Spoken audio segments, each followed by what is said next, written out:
अम्बेडकर जयंती के कार्यक्रम में भाग ले रहे हैं हनुमान बेनीवाल। हनुमान बेनीवाल पहुँच चुके हैं। बहुत लेट होगा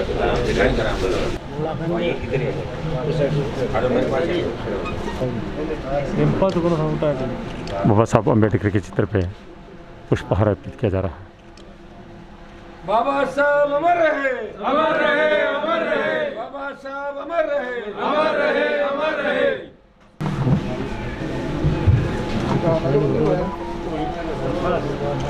फोटो के बाबा साहब ने वोट का अधिकार दिलाया था, नहीं तो लोग यूं रह जाते। इस समय सुजानगढ़ विधानसभा क्षेत्र में उपचुनाव चल रहा है और सुजानगढ़ में पहली बार देखने को मिल रहा है कि त्रिकोण संघर्ष की अब संभावनाएं बनने लगी है। एक और जहां भारतीय जनता पार्टी के हिमारा मेघवाल, तो कांग्रेस के मास्टर भंवरलाल मेघवाल के पुत्र मनोज और आरएलपी के उम्मीदवार सीताराम नाइक, और उनके लिए लगातार पूरे क्षेत्र में लगातार दौरे कर रहे हैं RLP supremo Hanuman ji Beniwal. One man show कह सकता हूं। जब कांग्रेस बड़े बड़े नेताओं को ला रही है, मंत्रियों को ला रही है, तो भारतीय जनता पार्टी ने भी केंद्रीय स्तर के मंत्रियों को यहाँ पर बुलाया, लेकिन हनुमान बेनीवाल लगातार अकेले के दम पर सीताराम जी के लिए तीनों विधानसभा इसमें और अन्य विधानसभा क्षेत्रों में बात करें।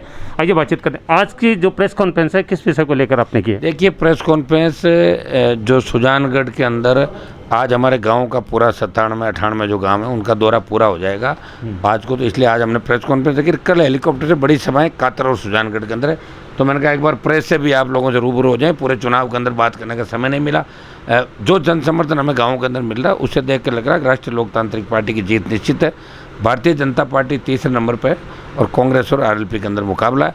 कांग्रेस सत्ता का दुरुपयोग यहाँ पर कर रही है और हर तरीके से वोटर को डराया धमकाया, नरेगा में नाम काट देंगे, तुम्हारी ट्रांसफ़र कर देंगे, तुम्हारे मुकदमे बना देंगे। ये सुजानगढ़ और साड़ा दोनों जगह पे हो रहा है। और मैं विश्वास दिलाना चाहता हूँ सुजानगढ़ की जनता को, आपको किसी से डरने की आवश्यकता नहीं, चिंता करने की आवश्यकता नहीं। हनुमान बेनीवाल आपके साथ खड़ा है। सुजानगढ़ का मतदाता व्यवस्था परिवर्तन को लेकर वोट करेगा कि उनके लिए कौन लड़ रहा है। नौका सीकर रेल लाइन का जो मुद्दा पेंडिंग है, ताल छापर को राष्ट्रीय अभियान और एलिवेटेड रोड पुल की बात है, सुजानगढ़ को जिला बनाने की बात है, जो गलत विषय भरेगी सुजानगढ़ के किसानों की, गलत लोड बढ़ा के जो बिल आ रहे हैं, इन सब को लेके और देश में किसानों के लिए कौन लड़ा, इसको लेकर सुजानगढ़ का किसान और जवान वोट करेगा।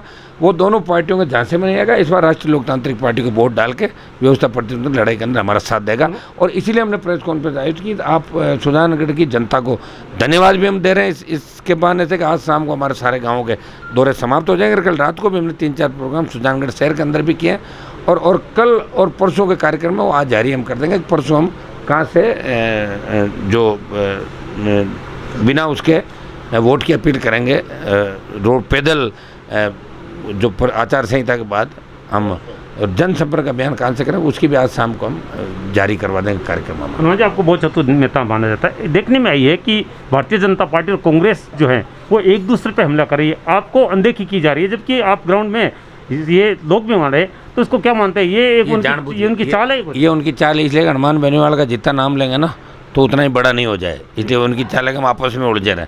लेकिन मैं इनका इलाज कर दूंगा और ऐसा इलाज करूंगा कि याद रखेंगे। ये 25 सीट आने के बाद बीजेपी का दिमाग वैसे ख़राब हो गया, मोदी जी की हवा थी, वो हवा निकाल दूंगा मैं इनकी। यहाँ पे मंडा में 40,000 से निकली थी उस समय उपचुनाव के अंदर, और इन चुनाव में भी भाजपा की हवा भी निकल जाएगी और कांग्रेस का दिमाग भी ठीक हो जाएगा। कांग्रेस अगर हमारी अनदेखी कर रही तो 20 मंत्रियों को और 50 विधायकों को यहाँ क्यों भेजा? और खुले सांड की तरह वो साड़ा में घूम रहे विधायक मंत्री सारे, सबने मोर्चा संभालने का धन बल बाहुबल सारा उपयोग करे। ये तो हम लड़े हैं, तब बीजेपी वाले भी आराम से प्रचार करें। अगर मैं नहीं लड़ता ना तो बीजेपी वाले नेता तो मैदान छोड़ के भाग जाते। अभी कांग्रेस की एक तरफा मुझे लगता है कि यहाँ सारा जो सिस्टम है एक तरफा जीत होती कांग्रेस पार्टी की, तो राष्ट्रीय लोकतांत्रिक पार्टी के लड़ने से कांग्रेस को भी ऑक्सीजन मिल गई नई, तो आराम से प्रचार कर रहे हैं, भाषण दे रहे हैं। अब बताओ, राजन राठौड़ जिस तरह मुसलमानों के खिलाफ बात करें, खाला का बाड़ा, नाती का बड़ा डोटासराजी करे, ये कोई मजाक है क्या? किस तरह के लेवल हो गया आपका? बड़े नेता हो, मंत्री रहे हो, मंत्री हो, ये इस तरह की बातें करके कौन सा संदेश आप जानते? आपने क्या किया?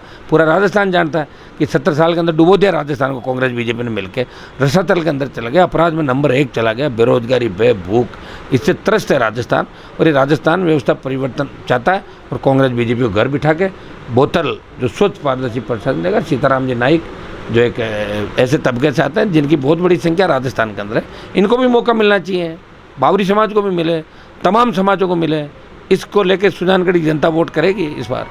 और अभी जो अगर बयान की बातचीत करें तो कृष्णा पुनिया सादुलपुर विधायक ने कहा कि हनुमान बेनीवाल के पास केवल हल्लड़ है और वो नागौर के लोगों को लेकर घूम रहा है साथ में, क्या कहेंगे इस पर? ऐसा है कि कांग्रेस के 20 नेता जो भी मंत्रिमंडल में 15 के लगभग होंगे, वो चुनाव जीतने से पहले मेरे पास हाथाजोड़ी करके गए थे। अब सारी बातें प्रेस के सामने नहीं की जाती और अब भी उनको सबको पता है कि और जब उनको ज़रूरत होती है तो रात को ही आ जाता है और बयान दे दिया होगा। बयान तो क्या कि कई बार जोश में भूलोस भी निकलता है, लेकिन बयान पे स्टैंड कौन कितना रहता है। अगली बार जब राजगढ़ में आरएलपी लड़ेगी तो कृष्णा पुनिया को पता लग जाएगा। कृष्णा पुनिया को बोलोगे आप नागौर क्यों सर उधर तक फार्म भर के या रैली करके दिखा दो, मैं तो देश के अंदर घूम रहा हूँ। अभी उनको नॉलेज नहीं, वो खिलाड़ी है, वो राजनीति के अंदर परिपक्व नहीं है, उनको अभी और परिपक्व होने की ज़रूरत है। मैं उनके बयान का जवाब नहीं देना चाहता, लेकिन 2 दिन से आप मेरे पीछे इसके लिए बयान को बार बार बता रहे हो। तो वो पहली बार विधायक बनी, दूसरी बार जब विधायक बनता है ना तो वो नेता होता है। पहली बार तो कई बार क्या लोग हराने के लिए किसी को जिता देते हैं। सेकंड बार जो विधायक बनता है, हम तो हमारी पार्टियाँ खड़ी करके विधायक बने, 8-8 बार हमारे परिवार से विधायक MP रह गए। उससे मुझे सर्टिफिकेट की आवश्यकता नहीं। पूरे देश ने हनुमान बेनीवाल को सर्टिफिकेट दिया है और पहला किसान का बेटा हूँ जो पार्टी बना के राजस्थान में लड़ रहा हूँ। और कोई ये बड़े से बड़े धुरंधर होंगे आपके शेखावटी मारवाड़ सब जगह, कोई किसी की जोड़ी डाल रहा है रात को, बीजेपी कांग्रेस बीजेपी इसमें ही भागते रहते हैं, खुद का कोई वजूद नहीं। आपको तो विधानसभा क्षेत्र में माना जा रहा है, आपको लगता है कि संतोष मेघवाल के क्षेत्र में आप अपने वोटों को कन्वर्ट कर पाएंगे? संतोष मेघवाल के खुद के गाँव में भारी बढ़त मिलेगी मुझे। आप इलाका छोड़ो, उसके गांव में भारी बढ़त है और सालासर साइड के अंदर भी आरएलपी पार्टी लीड लेगी और शहर में भी अच्छे वोट हमारे को मिले। सुजानगढ़ विधानसभा उपचुनाव में इस समय जो रौनक है, जो संघर्ष है, पूरी चरम पर है। अब मार्केट में ये आने लगा है कि त्रिकोण संघर्ष बन रहा है, क्योंकि विधानसभा क्षेत्र में आरएलपी ने जोरदार वहाँ पर लोगों में अपनी पकड़ बनाई है और हनुमान बेनीवाल की रैलियों में, मीटिंगों में जिस तरह से भीड़ उमड़ रही है, भाजपा और कांग्रेस के लिए निश्चित रूप से ये चिंता का विषय है और ये अब सुनने में भी आ रहा है।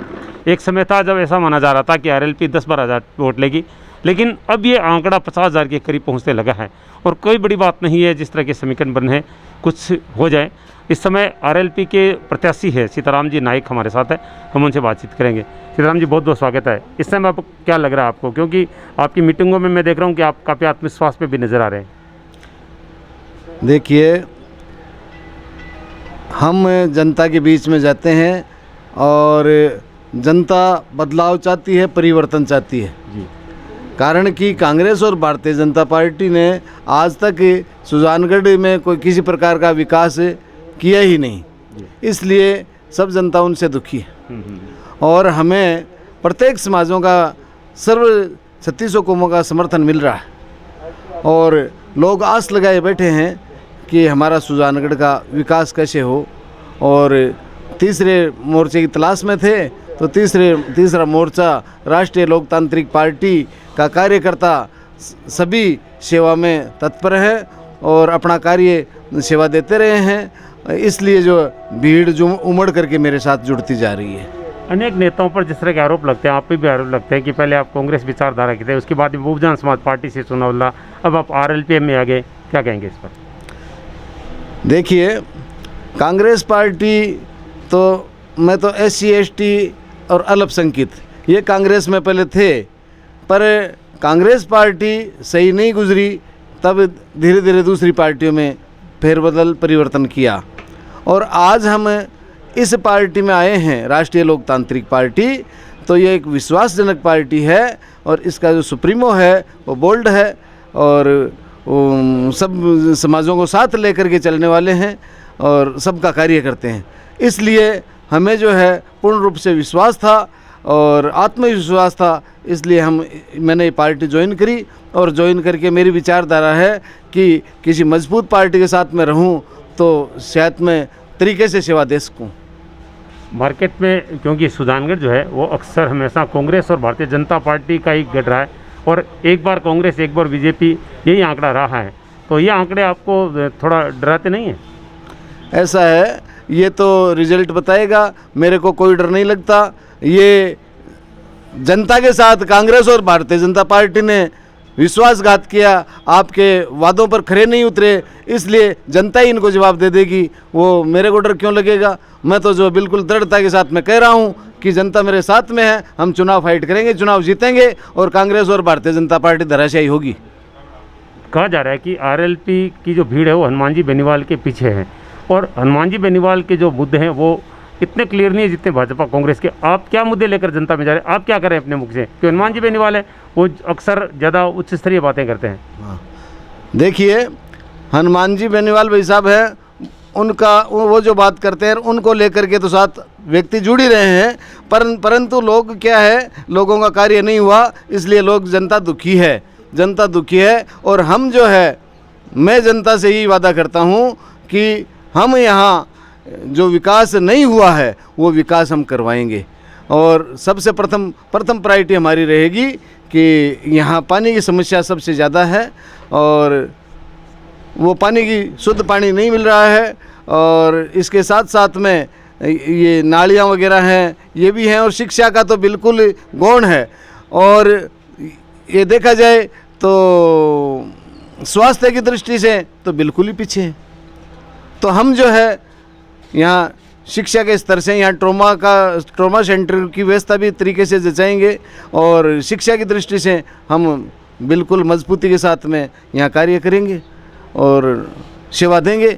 और सुजानगढ़ में प्रत्येक विभाग जो हैं उनमें जो कमियां हैं और जनता जो निराश हो रही है उनको निराश नहीं होने देंगे, और तत्पर हम रहेंगे, उनकी सेवा करेंगे। और मैं तो 2.5 साल का मौका मांग रहा हूं जनता से, और जनता मुझे देने के लिए तैयार है, और मैं जो जितने अधिकार हैं वो मैं विधानसभा से लेकर के आऊँगा। आप सुन रहे हैं? अच्छा, एक बात बताइए, एक मीटिंगों में एक वो दूल्हे वाला डायलॉग हनुमान जी चला के आपको बुलवा रहे हैं, वो कौन सी बात है? हमारे दर्शकों को भी सुनाए। हाँ, वो ऐसा है दूल्हे वाली बात, तो बात ऐसी थी कि राजनीतिक में कुंवारापन की तो बात आती है सामने, तो राजनीतिक है, तो राजनीतिक में सफलता मिल जाती है तो कुंवारापन नहीं रहता, और सफलता नहीं मिलती तो कुंवारा ही रहता है। जब तक कुर्सी नहीं मिलती तो वो वैसे ही रहता है। इसलिए वो बुलवाते तो वो तो एक है। जनता अब की बार क्या मेरे को विधानसभा भेज देगी तो कुंवारपना उतर जाएगा, और क्या। वैसे कुंवारे शादीशुदा है? मैं तो शादीशुदा हूँ, कुंवारा कहाँ से रहूँगा? राजनीतिक रूप से कुंवारे? राजनीतिक रूप से कुंवारा हूँ, तो कुंवारपना मेरा जनता उतार देगी अब की बार, और विधानसभा पहुँचाएगी, मुझे मौका देगी तो ज़रूर सेवा करता रहूँगा। यानी घोड़ी पर तो चढ़ते हो लेकिन दुल्हन मरवाला नहीं पहनाती आपको? नहीं, वो बात नहीं है। राजनीतिक कैरियर में जो है, राजनीतिक कैरियर में अभी कुंवारा हूँ। ये थे सीताराम जी नाइक, बहुजन समाज पार्टी से पिछली बार चुनाव लड़ा था, अब आरएलपी की तरफ से वो चुनाव लड़ रहे हैं। और हनुमान बेनीवाल जी की मीटिंगों में ज़ोरदार भीड़ उमड़ रही है। वहाँ पर ये जो दूल्हा वाली बात है कि आप मुझे दूल्हा तो बनाते हो लेकिन दुल्हन नहीं देते, यानी अभी तक राजनीतिक कुमार है, और इसी का लगातार प्रयास करें। देखते हैं इस बार हनुमान जी बेनीवाल के साथ इन्होंने अपनी नाव लगाई है, क्या ये नैया पार रहेगी या एक बार फिर सीताराम जी नाइक कुंवरे रह जाएंगे, ये देखने वाली बात होगी। हम इस समय सुजानगढ़ में सीताराम जी चौधरी के निवास स्थान पर हैं। आज यहाँ पर बाबा साहब अम्बेडकर जयंती के उपलक्ष्य में एक संक्षिप्त कार्यक्रम हुआ जिसमें आरएलपी सुप्रीमो हनुमान बेनीवाल यहाँ पर पधारे और उन्होंने प्रेस कॉन्फ्रेंस भी की। अब सीताराम जी चौधरी मेरे साथ उनसे बातचीत करेंगे। सीताराम जी, सबसे पहले आपका स्वागत है। आज से किस अवसर पर आपने इनवाइट किया था चौधरी जी को, हनुमान जी बेनीवाल को? आज अम्बेडकर जयंती भी थी जी, और हनुमान जी का प्रोग्राम ये बोबा श्री से स्टार हो रहा था जी, तो उनको चाय पे इनवाइट किया ताकि ये अम्बेडकर जी वाला प्रोग्राम भी हो जाए जी, और जलपान भी हो जाए। और अब उनके साथ गाँव में जा रहे हैं, 20-30 गांव बचे हुए हैं, सबका दौरा करेंगे। कल शाम को बड़ी मीटिंग है यहाँ पे स्टेडियम में, कातर में बहुत बड़ी मीटिंग है। आप इस पूरे क्षेत्र का संयोजन कर रहे हैं, आपको क्या लग रहा है, क्या स्थिति बनी हुई है? चुनाव जीतेंगे, बिल्कुल जीतेगी, आरएलपी जीतेगी। हनुमान जी भाई साहब ने पूरा जोर लगा दिया है, आराम से जीतेंगे। अच्छा, कल एक घटना हुई थी स्टेडियम में, जिस तरह से आप चर्चा में सुजानगढ़ में, आपको लगता है कि उसका फ़ायदा आरएलपी को मिलेगा क्योंकि ये किसानों की पार्टी मानी जाती है? नहीं, वो घटना जो हुई वो गलत हुई। जी, बिल्कुल। किसानों के साथ मारपीट नहीं करनी चाहिए, और मैं किसान भाइयों को भी कहता हूँ उनको भी वहाँ नहीं जाना चाहिए था। दोनों को दोषी मानते हैं? हाँ, दोनों को दोषी मानता हूँ। वो बाहर से विरोध करते, काले झंडे दिखाते, सभा स्थल पे नहीं जाना चाहिए, चले गए तो फिर उनके साथ मारपीट नहीं होनी चाहिए, उनका ज्ञापन ले लेना चाहिए था। दोनों तरफ से गलती हुई है। अक्सर आपको मंच पर बहुत कम देखा जाता है, लेकिन कुछ मीटिंगों में इस बार बोले भी। आप क्या निवेदन करेंगे लोगों से?